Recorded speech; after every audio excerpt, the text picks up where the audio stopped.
Guys, welcome back to my channel. So আজকে হচ্ছে আমাদের সিলেট ব্লগ ডে 3। আমার আমার কাজিনের দাদু 40 এই দিন। সো এই দিন সকাল থেকে খুবই বৃষ্টি পড়ছিল অ্যান্ড আমি ভিডিও করছিলাম। আর এদিকে সকাল সকাল রান্না বসিয়ে দেওয়া হয়েছিল, যেহেতু অনেক মানুষ আসবে, সো অনেক কাজ।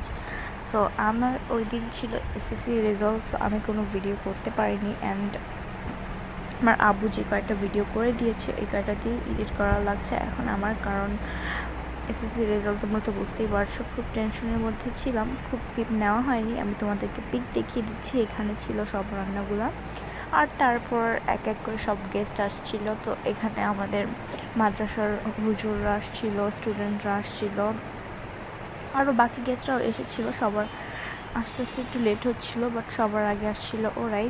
অ্যান্ড আমি ওদের সামনে ভিডিও করতে পারিনি, মানে হচ্ছে আমি কোনো ক্লিপ নিতে পারিনি তোমাদের জন্য। যেটুকু করে দিয়েছে আমার আব্বু করে দিয়েছে।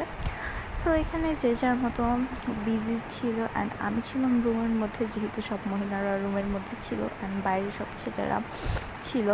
সো তারপরে খাবার ডিস্ট্রিবিউশন করা হচ্ছিলো এদিকে, অ্যান্ড যে যার মতন খাচ্ছিল নিয়ে। সো তারপর এইগুলো আমার আব্বু ক্লিপগুলো ম্যানেজ করে দিয়েছে আমাকে, অ্যান্ড আমি তো বললামই আর যেতে পারিনি। সো এখানে তারপর রাতেবেলা সব গেস্ট চলে গিয়েছে, পরে আমি বাইরে হাম্মুকে শুয়েছিলাম। And as you know guys, আমার একটা পিচি কাজিন আছে, ওর তো আমার শান্তি ভালো লাগে না। সো ও এসে আমার পায়ের মধ্যে কীভাবে শুয়ে আছে দেখো গাইজ, লাইক আমি শুয়ে আছি এই জন্য ও এসে পড়েছে আমাকে চালাতে। সো এই তো, that's it, thanks for watching guys.